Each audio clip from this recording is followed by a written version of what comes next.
नमस्कार, न्यूज 81 देख रहे हैं आप और मैं हूं आपके साथ शीतल शर्मा। न्यूज 81 की शुरुआत करेंगे दिल्ली की आज की बड़ी खबर से। दिल्ली में मुख्यमंत्री मिल चुका है। लंबे इंतजार के बाद दिल्ली को एक नया मुख्यमंत्री मिल चुका है और ये महिला के रूप में रेखा गुप्ता को भारतीय जनता पार्टी की तरफ से मुख्यमंत्री बनाया गया है। ये लंबा इंतजार बेशक चला, लेकिन बीजेपी ने रेखा खींच ली है, यानी विकास की रेखा खींच ली है और अब 5 साल तक रेखा गुप्ता के हाथ में यह कमान होगी पूरे दिल्ली को लेकर। इसके साथ साथ 6 विधायकों ने मंत्री पद की शपथ ली और अब 6 मंत्री बन गए हैं। 27 साल बाद बीजेपी ने दिल्ली में वापसी की है, जोरदार वापसी की। और इस जोरदार वापसी के साथ जोरदार आज शपथ समारोह भी हुआ और धमाकेदार तरीके से बीजेपी ने अपने सभी प्रदेशों के मुख्यमंत्री को बुलाया और उनको फ्रंट पर रखकर यह बताया कि अब बीजेपी देश के ज्यादातर राज्यों में सरकार बना चुकी है और देश के ज्यादातर राज्यों में सिर्फ बीजेपी और बीजेपी प्लस की सरकार है। आपको बता दें, 27 साल के लंबे इंतजार के बाद भारतीय जनता पार्टी को पूर्ण मैंडेट मिला है, यानी पूर्ण बहुमत मिला है। 48 सीटें 70 में से बीजेपी ने अपने नाम की हैं, लेकिन 48 सीटें जीतने के बाद यानी 8 को जब नतीजे निकल कर आए थे तो 8 के बाद ही यह मंथन शुरू हो गया था कि आखिर दिल्ली का सीएम कौन होगा, दिल्ली का नया मुख्यमंत्री कौन होगा। तो मंथन चला, उसके बाद प्रधानमंत्री मोदी विदेश के दौरे पर गए। इस तारीख को थोड़ा सा और स्ट्रेच किया गया और आखिरकार 19 तारीख के रात को रेखा गुप्ता के नाम पर मोहर लग गई। जब 2 पर्यवेक्षक बीजेपी के वहां पर पहुंचे, उन्होंने इस नाम पर मोहर लगा दी और आज रेखा गुप्ता ने संवैधानिक रूप से सीएम की शपथ ले ली है। 6 विधायकों ने भी उनके साथ साथ मंत्री पद की शपथ ली है। वो 6 विधायक भी शामिल हैं।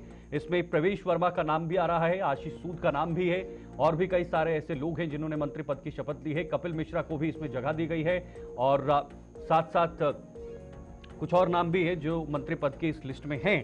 पंकज सिंह को भी मंत्री बनाया गया है, वो भी इस लिस्ट में शामिल है। पंकज सिंह जो एक उभरता हुआ चेहरा निकल कर आया, जिन पे कोई चर्चा नहीं चल रही थी, लेकिन उन्हें मंत्री बनाया गया है। सबसे ज्यादा मुख्यमंत्री की चर्चा प्रवेश वर्मा के नाम पर चल रही थी, लेकिन वो उनको मंत्री बनाया है। डिप्टी सीएम का फॉर्मूला दिल्ली में नहीं दिखाई दे रहा है। स्पीकर जो है, स्पीकर की कुर्सी पर विजेंद्र गुप्ता को बिठाया गया है। विजेंद्र गुप्ता सबसे प्रमुख चेहरे के रूप में सीएम के रूप में देखा जा रहा था, लेकिन उन्हें स्पीकर का पद दिया है क्योंकि वरिष्ठ हैं, उनके पास अनुभव भी है। मैं रेखा गुप्ता ईश्वर की शपथ लेती हूं कि मैं विधि द्वारा स्थापित भारत के संविधान के प्रति सच्ची श्रद्धा और निष्ठा रखूंगी। मैं भारत की प्रभुता और अखंडता अक्षुण्ण रखूंगी। मैं मुख्यमंत्री के रूप में अपने कर्तव्यों का श्रद्धापूर्वक और शुद्ध अंतःकरण से निर्वहन करूंगी तथा मैं भय या पक्षपात, अनुराग या द्वेष के बिना सभी प्रकार के लोगों के प्रति संविधान और विधि के अनुसार न्याय करूंगी। मैं रेखा गुप्ता ईश्वर की शपथ लेती हूं कि जो विषय मुख्यमंत्री के रूप में मेरे विचार के लिए लाया जाएगा अथवा मुझे ज्ञात होगा, उसे किसी व्यक्ति या व्यक्तियों को तब के सिवाय जबकि ऐसे मुख्यमंत्री के रूप में अपने कर्तव्यों के सम्यक निर्वहन के लिए ऐसा करना अपेक्षित हो, मैं प्रत्यक्ष या अप्रत्यक्ष रूप से संसूचित या प्रकट नहीं करूंगी। के मंत्री पद की शपथ दिलाने का अनुरोध करता हूं।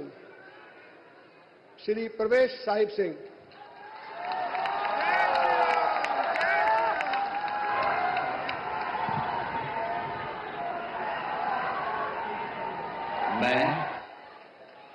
मैं परवेश साहिब सिंह ईश्वर की शपथ लेता हूं कि मैं विधि द्वारा स्थापित भारत के संविधान के प्रति सच्ची श्रद्धा और निष्ठा रखूंगा। मैं भारत की प्रभुता और अखंडता को अक्षुण्ण रखूंगा। मैं मंत्री के रूप में अपने कर्तव्यों का श्रद्धापूर्वक और शुद्ध अंतःकरण से निर्वहन करूंगा। मैं भय या पक्षपात, अनुराग या द्वेष के बिना सभी प्रकार के लोगों के प्रति संविधान और विधि के अनुसार न्याय करूंगा। मैं परवेश साहिब सिंह ईश्वर की शपथ लेता हूं कि जो विषय मंत्री के रूप में मेरे विचार के लिए लाया जाएगा अथवा मुझे ज्ञात होगा उसे किसी व्यक्ति या व्यक्तियों को तब के सिवाय जबकि ऐसे मंत्री के रूप में अपने कर्तव्यों के सम्यक निर्वहन के लिए ऐसा करना अपेक्षित हो, मैं प्रत्यक्ष अथवा अप्रत्यक्ष रूप से संसूचित या प्रकट नहीं करूंगा। जय हिंद।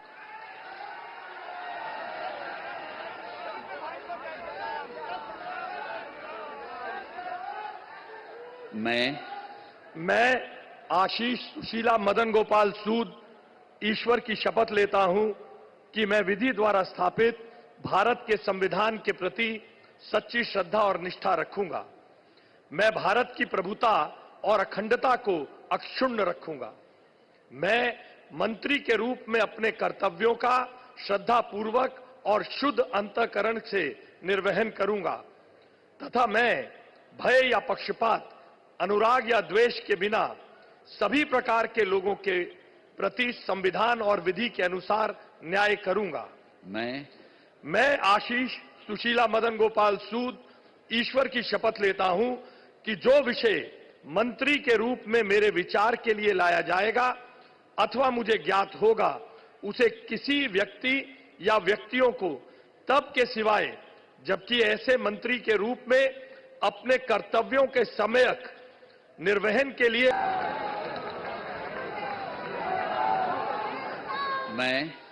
मैं मनजिंदर सिंह सिरसा परमात्मा ਦੀ ਸਹੁੰ ਚੁੱਕਦਾ ਹਾਂ ਕਿ ਕਾਨੂੰਨ ਵੱਲੋਂ ਸਥਾਪਿਤ ਭਾਰਤ ਦੇ ਸੰਵਿਧਾਨ ਲਈ ਸੱਚੀ ਸ਼ਰਧਾ ਅਤੇ ਵਫਾਦਾਰੀ ਰੱਖਾਂਗਾ। ਮੈਂ ਭਾਰਤ ਦੀ ਪ੍ਰਭੁਤਾ ਅਤੇ ਅਖੰਡਤਾ ਬਰਕਰਾਰ ਰੱਖਾਂਗਾ। ਮੈਂ ਮੰਤਰੀ ਦੇ ਰੂਪ ਵਿੱਚ ਆਪਣੇ ਕਾਰਜਾਂ ਦਾ ਨੈਤਿਕ ਤੌਰ ਤੇ ਸ਼ਰਧਾਪੂਰਵਕ ਜ਼ਿੰਮੇਵਾਰੀ ਨਿਭਾਉਂਦੇ ਅਤੇ ਮੈਂ ਡਰ, ਪੱਖਪਾਤ, ਵੈਰ, ਵਿਰੋਧ ਤੋਂ ਬਿਨਾਂ ਸਾਰੇ ਲੋਕਾਂ ਦੇ ਪ੍ਰਤੀ ਸੰਵਿਧਾਨ ਅਤੇ ਕਾਨੂੰਨ ਮੁਤਾਬਕ ਨਿਆਂ ਕਰਾਂਗਾ।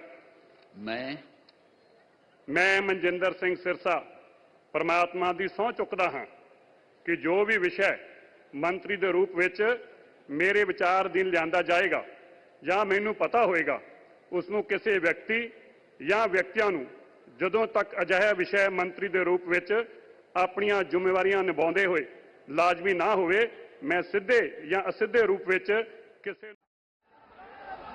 मैं रविंदर इंद्राज सिंह ईश्वर की शपथ लेता हूं कि मैं विधि द्वारा स्थापित भारत के संविधान के प्रति सच्ची श्रद्धा और निष्ठा रखूंगा।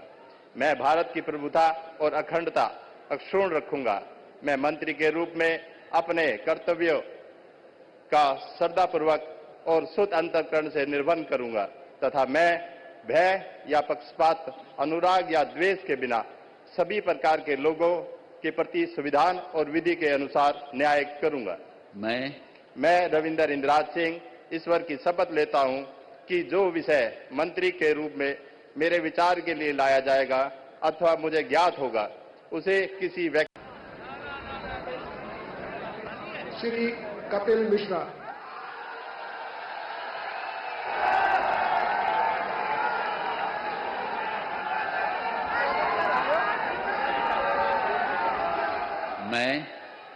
मैं कपिल मिश्रा ईश्वर की शपथ लेता हूं कि मैं विधि द्वारा स्थापित भारत के संविधान के प्रति सच्ची श्रद्धा और निष्ठा रखूंगा। मैं भारत की प्रभुता और अखंडता अक्षुण्ण रखूंगा। मैं मंत्री के रूप में अपने कर्तव्यों का श्रद्धापूर्वक और शुद्ध अंतःकरण से निर्वहन करूंगा तथा मैं भय या पक्षपात, अनुराग या द्वेष के बिना सभी प्रकार के लोगों के प्रति संविधान और विधि के अनुसार न्याय करूंगा। मैं कपिल मिश्रा ईश्वर की शपथ लेता हूं कि जो विषय मंत्री के रूप में मेरे विचार के लिए लाया जाएगा अथवा मुझे ज्ञात होगा उसे किसी व्यक्ति या व्यक्तियों को तब के सिवाय जबकि ऐसे मंत्री के रूप में अपने कर्तव्यों के सम्यक निर्वहन के लिए ऐसा करना अपेक्षित हो। तो एक अगर 6 मंत्रियों के भी आपने शपथ ग्रहण देखा और इससे पहले मुख्यमंत्री का भी आपने देखा, रेखा गुप्ता, जिन्होंने मुख्यमंत्री पद की शपथ ली और अगले 5 साल तक जो दिल्ली की जिम्मेदारी है, जो जनता के वादों की जिम्मेदारी है, वो रेखा गुप्ता निभाने जा रही हैं और उनके कंधों पर ये बहुत बड़ी जिम्मेदारी। 3 खास मेहमान हमारे साथ हैं इस वक्त बातचीत करने के लिए। अमित तिवारी जी, भारतीय जनता पार्टी से नेता, इस वक्त आपके स्क्रीन पर। बहुत बहुत स्वागत सर अमित जी। देव मोहन सिंह जी, आम आदमी पार्टी से प्रवक्ता, वो भी इस वक्त आपके स्क्रीन पर। और अभिषेक अहलावत जी, राजनीतिक विश्लेषक। सर आपका भी बहुत बहुत स्वागत, सबका बहुत बहुत स्वागत और शुक्रिया इस वक्त समय देने के लिए, क्योंकि अमित जी खास तौर पर इस वक्त आपके लिए बिजी वाला क्षण भी था, क्योंकि शपथ ग्रहण समारोह भी था और उसके बाद भी आपने समय निकाला। बहुत बहुत शुक्रिया। अभिषेक जी, एक छोटे कमेंट के साथ शुरुआत करूंगा, उसके बाद आगे बढ़ते जाएंगे। कितना सही डिसीजन, कितना अच्छा डिसीजन, और क्या इसको सरप्राइज डिसीजन कह सकते हैं, सरप्राइज सीएम कह सकते हैं, या फिर चर्चा जो चल रही थी तो उसी में से एक चेहरा निकल कर आया? बिल्कुल बिल्कुल शीतल जी, जैसा कि हम पिछली बार जब डिस्कस कर रहे थे, इस पे चर्चा कर रहे थे, तो मैं कह रहा था कि बीजेपी ऐसा हो सकता है कि किसी महिला को इस बार मौका दे, क्योंकि दिल्ली में इतिहास रहा है महिला सीएम्स का। बिल्कुल। तो इस बार ये मौका दिया गया है रेखा गुप्ता जी को, जो कि अपने आप में एक बहुत बड़ा पॉलिटिकल दांव है और बहुत बड़ी जिम्मेदारी है। ये पद जो है ये सोने का ताज नहीं है, कांटों का ताज है, क्योंकि दिल्ली में बहुत काम होने हैं। बिल्कुल, दिल्ली बहुत बैकवर्ड हो चुकी।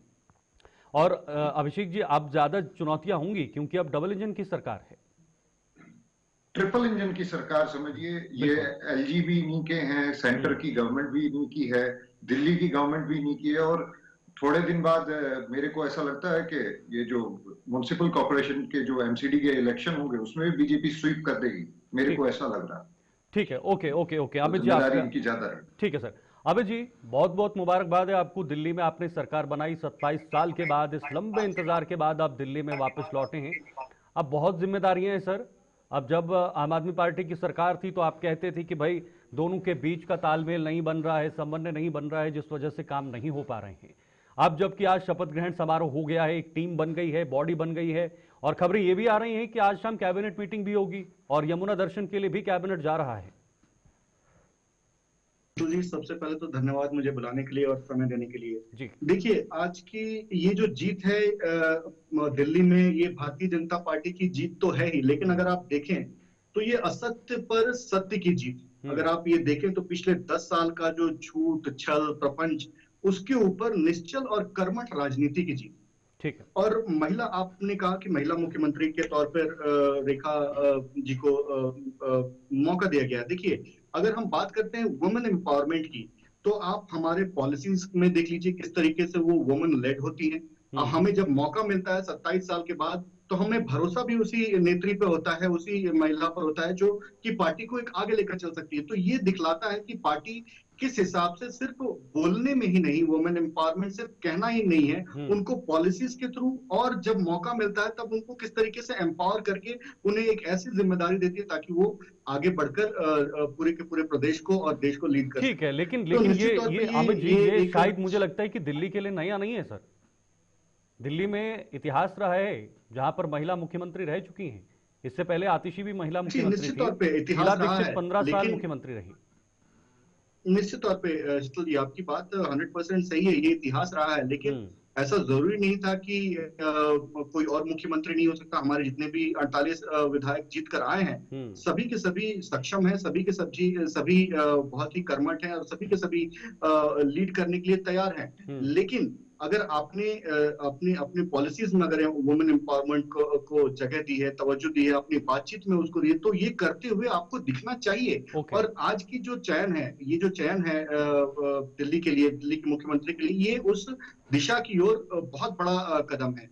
और यहाँ ही नहीं, आप देखिए जिस हिसाब से पिछले 10 सालों में दिल्ली से सिर्फ काम ही नहीं हुए, बल्कि वहां से इन्वेस्टमेंट भी बहुत ज्यादा, करीब मैं एक रिपोर्ट पढ़ रहा था, करीब 250% वहां से इन्वेस्टमेंट जा रहा है दिल्ली से। तो उस दिल्ली में वो इन्वेस्टमेंट को वापस लेकर आना, जिस हिसाब से दिल्ली के लोकल जो इश्यूज हैं, सीवर का ओवरफ्लो होना, पानियों का पाइपलाइन में गड़बड़ियां होना, उसको रिपेयर कराना, कूड़े का जो पहाड़ पड़ा हुआ है वो सबको देखना, तो ये सब भी बहुत 10 सालों में इन पर भी कोई काम हुआ नहीं है।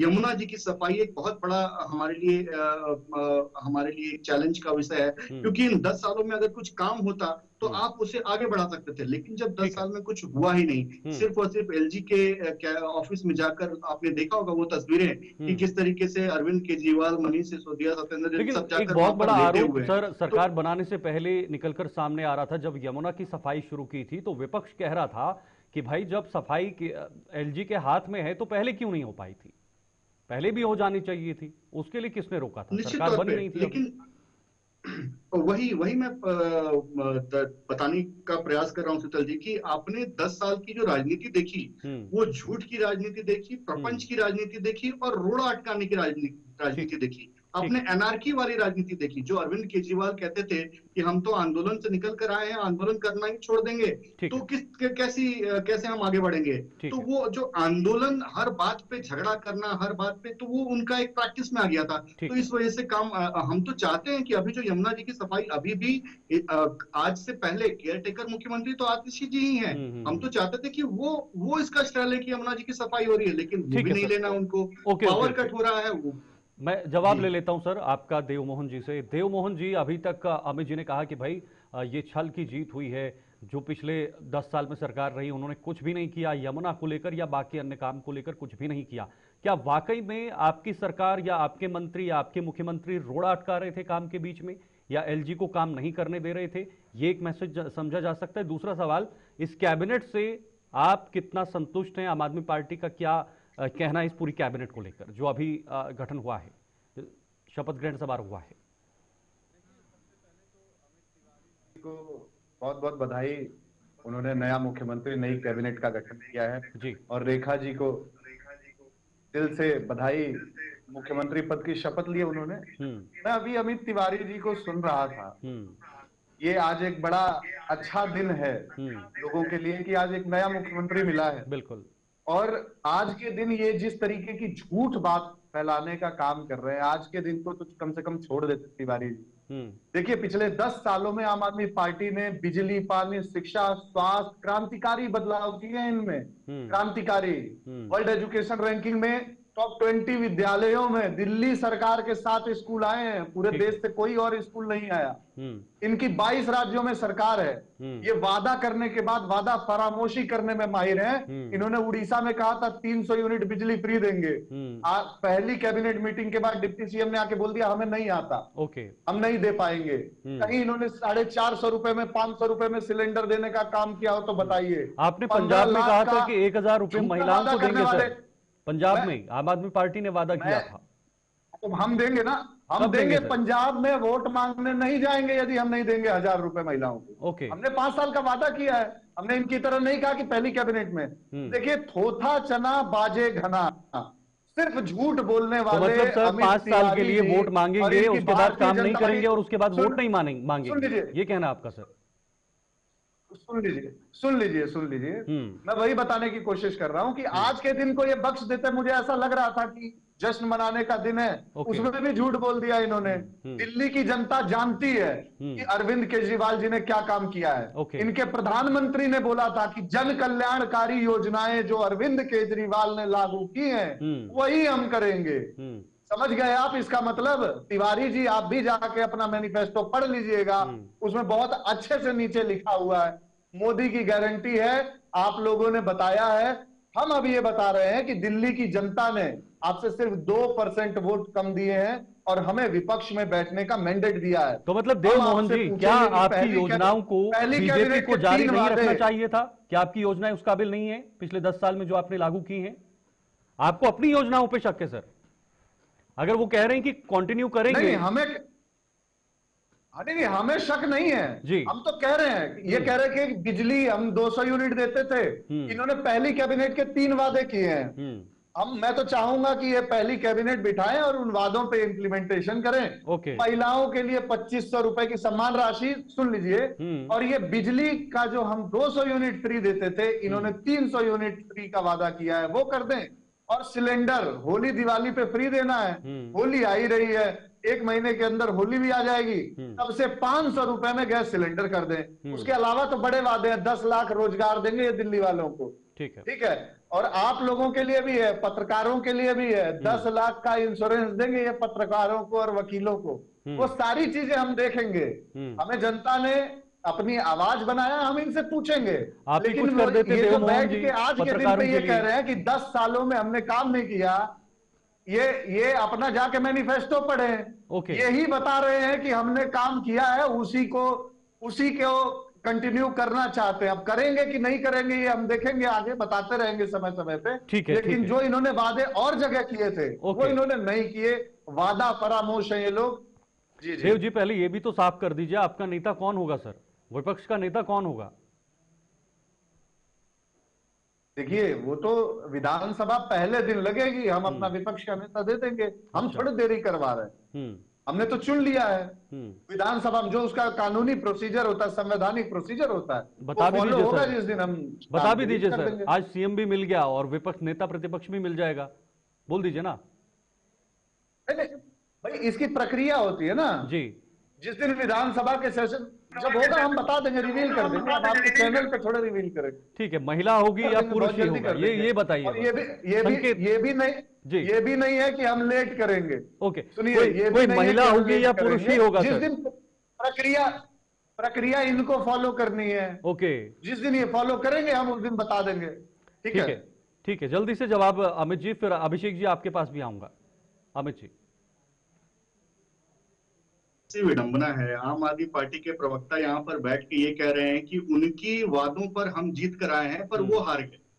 उन्होंने जो काम किया उस पर हम जीत गए, लेकिन वो स्वयं हार गए। अरविंद केजरीवाल स्वयं अपनी सीट हार गए। तो कितनी हास्यास्पद बात है ये, तो स्वयं देखें। और दूसरी बात, अब तो इलेक्शन हो गए हैं, उनकी कितनी सीटें आई हैं वो भी पता चले, तो विपक्ष का नेता भी बता दें। आपने चुनाव नेता भी बता दें कौन बनेगा। चुनाव ये भी अभी तक आप डिसाइड नहीं कर पाए हैं, आपकी पार्टी में केजरीवाल की मोहर लगी नहीं होगी, क्योंकि वहां पे ये जो चैनल है, ये जो चैनल है जिसपे आप बैठ के बात कर रहे हैं, इन जो चैनल पे आप बैठ के बात कर रहे हैं तिवारी जी, इन्हीं के पत्रकार को, इन्हीं के कैमरामैन को दौड़ा दौड़ा के पीटा गया इसी नई दिल्ली सीट में जिसकी आप बात कर रहे हैं। इसी यहीं पे JK 24/7 के पत्रकारों को पीटा गया, दौड़ा दौड़ा के कैमरा तोड़ दिया गया इनका। यही क्या बातें कर रहे हैं आप? चुनाव आयोग जैसी एजेंसी को हंसी का पात्र बना दिया। मान्यवर, आज वो मत बताइए, वो मत बताइए। आपने आज सरकार बनाई है, मुख्यमंत्री पद की शपथ ली है, कैबिनेट का गठन किया है, उसको बताइए कि जनता की सेवा कैसे करेंगे, जनता के लिए काम कैसे करेंगे, क्या विजन है। भाई साहब, ये आके आप जो ये नेता तक तो कर दीजिए, हमने तो आज घोषित कर दिया, शपथ ले लिया, कल से काम भी चालू हो जाएगा।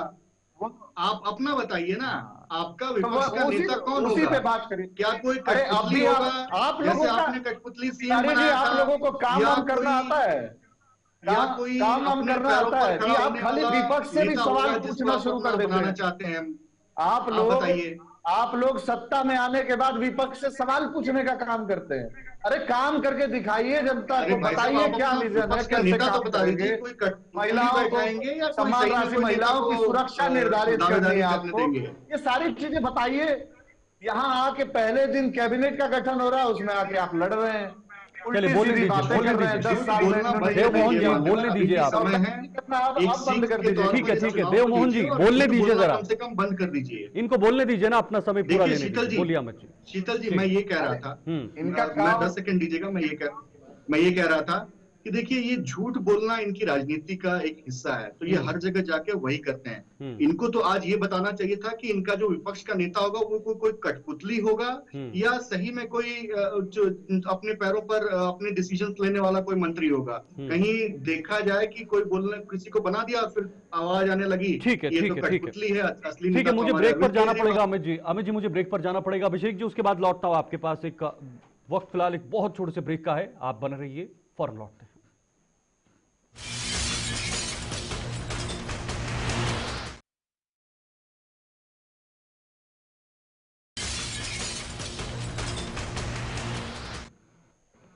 ब्रेक के बाद आपका बहुत बहुत स्वागत है। आपको सीधे लिए चलते हैं इस वक्त लखनऊ, जहां पर उत्तर प्रदेश सरकार की तरफ से बजट पेश करने के बाद मुख्यमंत्री योगी आदित्यनाथ इस वक्त प्रेस कॉन्फ्रेंस कर रहे हैं। सुनिए। और साथ साथ उत्तर प्रदेश की स्थापना का भी यह अमृत महोत्सव वर्ष है। ये दोनों कार्य जनवरी 1950 में हुए थे। और इसलिए 75 वर्ष की शानदार यात्रा के साथ आगामी 25 वर्ष की हमारी क्या योजना हो सकती है, उसका एक रोड मैप तैयार करने के लिए बजट अत्यंत महत्वपूर्ण है। इस अवसर पर हम सब संविधान के शिल्पी बाबा साहब भीमराव अंबेडकर, जिनके नाम पर डबल इंजन की सरकार लखनऊ में बाबा साहब भीमराव अंबेडकर स्मारक और सांस्कृतिक केंद्र की स्थापना कर रही है, संविधान के 75 वर्ष की इस यात्रा के लिए उन्हें विनम्र श्रद्धांजलि अर्पित करता हूं और यह केंद्र बहुत शीघ्र बाबा साहब भीमराव अंबेडकर के विचारों का एक केंद्र बनकर के संविधान की मूल भावनाओं के अनुरूप वंचितों को वरीयता देने के क्रम को तत्परता के साथ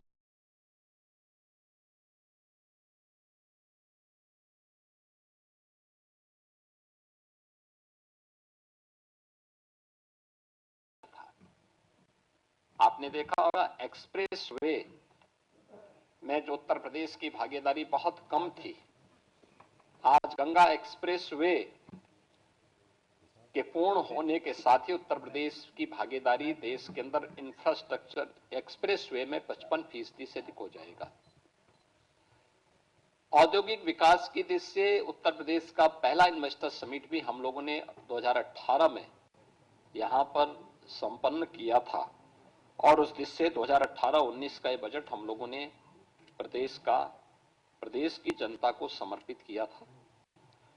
वर्ष 19-20 का बजट प्रदेश में महिला सशक्तिकरण को समर्पित था, जिसमें हम लोगों ने प्रदेश की मातृशक्ति के उन्नयन के लिए अनेक योजनाएं चलाई थी, जिनमें सामूहिक विवाह, मुख्यमंत्री सामूहिक विवाह की योजना हो, मुख्यमंत्री कन्या सुमंगला की योजना हो, या उत्तर प्रदेश में मिशन शक्ति के कार्यक्रम के माध्यम से महिला सुरक्षा, महिला सम्मान और महिला स्वाभिमान, स्वावलंबन, इन कार्यक्रमों को प्राथमिकता के आधार पर आगे बढ़ाने के साथ ही उत्तर प्रदेश के पुलिस बल में महिलाओं की भर्ती को 20% अनिवार्य करने के कार्यक्रम को प्राथमिकता देते हुए आगे बढ़ाने का कार्यक्रम ये महिला सशक्तिकरण के लिए उठाए गए कदमों का परिणाम था।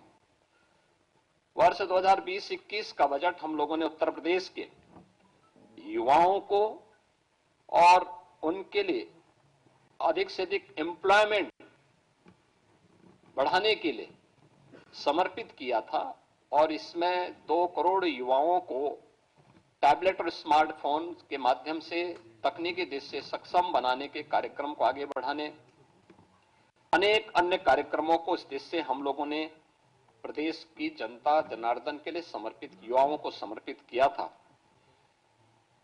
2021-22 का जो बजट था हमारी सरकार का, वह स्वावलंबन से सशक्तिकरण की ओर था। एमएसएमई की योजनाओं के माध्यम से प्रदेश के परंपरागत जो उत्पाद थे उनको प्राथमिकता देते हुए स्वावलंबन के माध्यम से आत्मनिर्भरता के लक्ष्य को प्राप्त करने की दिशा में और उसके माध्यम से सशक्तिकरण के लक्ष्य को आगे बढ़ाते हुए कार्य किया गया था। 2022-23 का बजट अंत्योदय से आत्मनिर्भरता की दिशा में हम लोगों ने उस समय इस कार्यक्रम को आगे बढ़ाया था। पंचायतों की आत्मनिर्भरता के लिए पहली बार ग्राम सचिवालय के निर्माण के कार्यक्रम को आगे बढ़ाया गया था। पहली बार उन सभी क्षेत्रों में कार्य प्रारंभ हुए थे जो महिला सशक्तिकरण के लिए भी महत्वपूर्ण थे और ग्राम्य विकास की दृष्टि से हमारी जो आज भी लगभग 70% के आसपास आबादी ग्रामीण क्षेत्र में निवास करती है, उनके लिए इस कार्यक्रम को आगे बढ़ाया गया था, जिसका परिणाम है कि आज उत्तर प्रदेश के हर ग्राम पंचायत में 5 से 7 रोजगार सृजन की संभावना स्वतःस्फूर्त भाव के साथ वहां दिखाई देती है। 2023-24 का बजट उत्तर प्रदेश के अंदर एक त्वरित, सर्वसमावेशी और समग्र विकास के साथ आत्मनिर्भर उत्तर प्रदेश की नींव को सुदृढ़ करने वाला बजट प्रस्तुत किया गया था और 2025-26 का बजट एक राम राज्य के लिए समर्पित, लोक मंगल की कामना से समर्पित बजट था, तो 2025-26 के अंदर जो 2024-25 का हमारा बजट था, ये उत्तर प्रदेश के अंदर टूरिज्म में भी, ट्रेड में भी, टेक्नोलॉजी में भी एक नए उछाल लाने वाला बजट था। पहली बार 65 करोड़ से अधिक पर्यटक उत्तर प्रदेश के अंदर आए। 14 लाख से अधिक इसमें विदेशी पर्यटक भी थे। और पर्यटन में जो उत्तर प्रदेश पहले तीसरे नंबर पर था, वह उसने 2019 के बाद से जो गति पकड़ी, वह नंबर 1 पर देश के अंदर आने में सफल हुआ है। और 2025-26 का जो बजट है, यह भारत की सनातन संस्कृति को समर्पित सर्वे भवन्तु सुखिनः की अवधारणा पर गरीब, अन्नदाता किसान, युवा, महिला के उत्थान को समर्पित है, जिसमें प्रधानमंत्री मोदी जी का विजन, जिसमें वंचित को वरेता, यानी वंचित को वरेता उसका एक थीम है, उसका केंद्रीय भाव है, इसको समर्पित है। इस बजट का जो दायरा है, जो कि वित्त मंत्री जी ने अपने बजट भाषण में कहा कि 8,08,736 करोड़ रुपये से अधिक का यह बजट है, जो 2024-25 की तुलना में 9.8% अधिक है। इसमें एक तरफ जो बजट का आकार में बढ़ोतरी राज्य के सामर्थ्य को प्रदर्शित करता है, तो दूसरी ओर यह बजट डबल इंजन सरकार की प्रतिबद्धता को भी दिखाता है। इस बजट में हमने 2,25,561 करोड़ 49 लाख रुपए कैपिटल एक्सपेंडिचर के लिए। योगी आदित्यनाथ को आप सुन रहे थे, क्योंकि आज उत्तर प्रदेश सरकार की तरफ से बजट पेश किया गया और योगी आदित्यनाथ ने कहा कि उत्तर प्रदेश की बेहतरी के लिए हम आने वाले पूरे साल काम करेंगे और इस बजट के जो अंदर रखा गया है वो सीधे इसका सीधा जनता को फायदा मिलेगा। अब आपको सुनाएंगे दिल्ली के कांग्रेस प्रदेश अध्यक्ष देवेंद्र यादव ने क्या कुछ कहा है, उनके साथ बातचीत की है हमारे सहयोगी उज्जवल कुमार ने। आइए आपको सुनाते हैं। दिल्ली कांग्रेस के अध्यक्ष देवेंद्र यादव इस वक्त हमारे साथ मौजूद है, जो नई शपथ समारोह में जो पहुंचे थे। दिल्ली की नई सीएम दिल्ली को मिल चुकी है रेखा गुप्ता, तो इनसे बातचीत करेंगे क्या कुछ इनका कहना है। शपथ समारोह से वापस आ रहे हैं।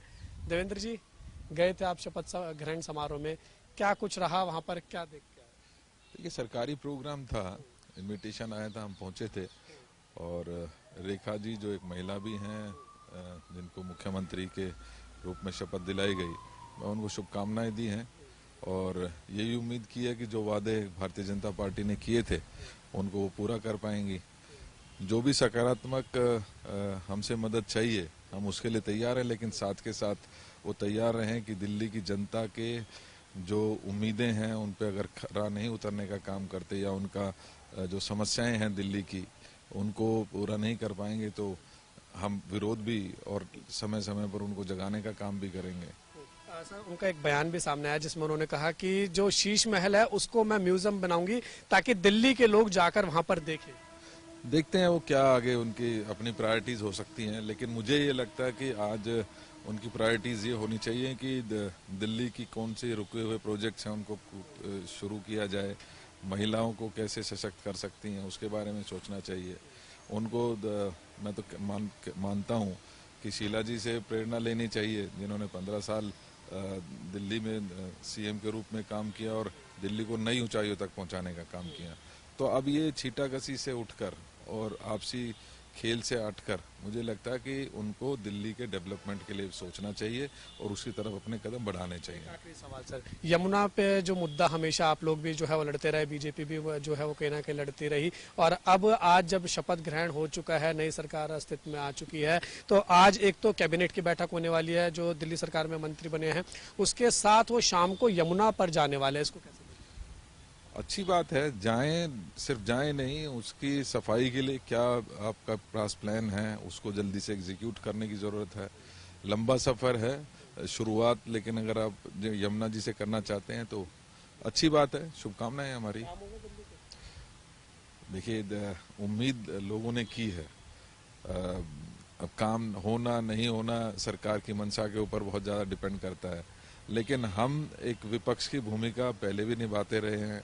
जब भी कोई मुद्दा आएगा, जब भी कोई, इतनी जल्दी नहीं करना चाहते, इसलिए कि कुछ समय देना चाहते हैं कि सरकार को अभी नई नई बनी है, कुछ काम करेगी, नहीं करेगी तो उसके खिलाफ मोर्चा खोलेंगे। आप गए थे अरविंद केजरीवाल और आतिशी? आपको नहीं। ये थे हमारे साथ बात करने के लिए दिल्ली कांग्रेस के अध्यक्ष देवेंद्र यादव, जो अभी जो नया दिल्ली में सरकार का गठन हुआ है, भारतीय जनता पार्टी की सरकार बनी है, उस सरकार बनने का जो आज शपथ ग्रहण समारोह था रामलीला मैदान में, वहां से आए हैं। और इनका साफ तौर पे कहना है कि दिल्ली में जो है वो नई सरकार बनी है, ये बहुत अच्छी बात है। दिल्ली को महिला के तौर पर मुख्यमंत्री बनी है, उसका भी कांग्रेस पार्टी स्वागत करती है। लेकिन जो दिल्ली के काम है रुके हुए, उनको पूरा करना चाहिए। और अगर ऐसा नहीं होता तो जो विपक्ष की भूमिका है वो कांग्रेस पार्टी लगातार जो है कहीं ना कहीं करती हुई दिखाई देगी, अपनी निभाती हुई दिखाई देगी। और अगर जरूरत पड़ती है तो प्रदर्शन भी जो है वो दिल्ली कांग्रेस की इकाई जो है वो मौजूदा अब जो दिल्ली में सरकार बनी है उसकी लामबंदी करती हुई दिखाई देगी। वीडियो जर्नलिस्ट बलदेव के साथ उज्जवल कुमार, JK 24/7 न्यूज, दिल्ली। बड़ी खबर, आज शाम यमुना घाट जाएंगी सीएम रेखा गुप्ता। बड़ी खबर इस वक्त आ रही है और शाम 6 बजे पूरी कैबिनेट के साथ यमुना घाट जाएंगी, यानी मुख्यमंत्री और उनके साथ जो कैबिनेट है वो पूरा वहां पर जाएगा। वासुदेव घाट पर यमुना आरती का पूरा कार्यक्रम होना है। और ये बहुत बड़ी खबर इसलिए भी है क्योंकि यमुना के आसपास ये चुनाव कई बार हमने देखा था। यमुना का एक बहुत बड़ा मुद्दा इन चुनाव से पहले रहा था और यमुना में जहर का मामला सामने आया, उसके बाद यमुना की साफ सफाई का मामले सामने आया। और अब जब इस सरकार ने शपथ ग्रहण कर ली है, आज मुख्यमंत्री रेखा गुप्ता ने अपनी शपथ ले ली, उसके साथ साथ 6 मंत्रियों ने भी शपथ ली है। तो आज तमाम मंत्रियों के साथ पूरी कैबिनेट बनकर आज यमुना के किनारे जाएंगे और वहां पर एक कार्यक्रम भी होगा, धार्मिक कार्यक्रम होगा, जिसमें खुद मुख्यमंत्री और उनका कैबिनेट भी शामिल होने वाला है। फिलहाल वक्त छोटे से ब्रेक का है, लेकिन ब्रेक के बाद भी खबरों का सिलसिला जारी रहेगा।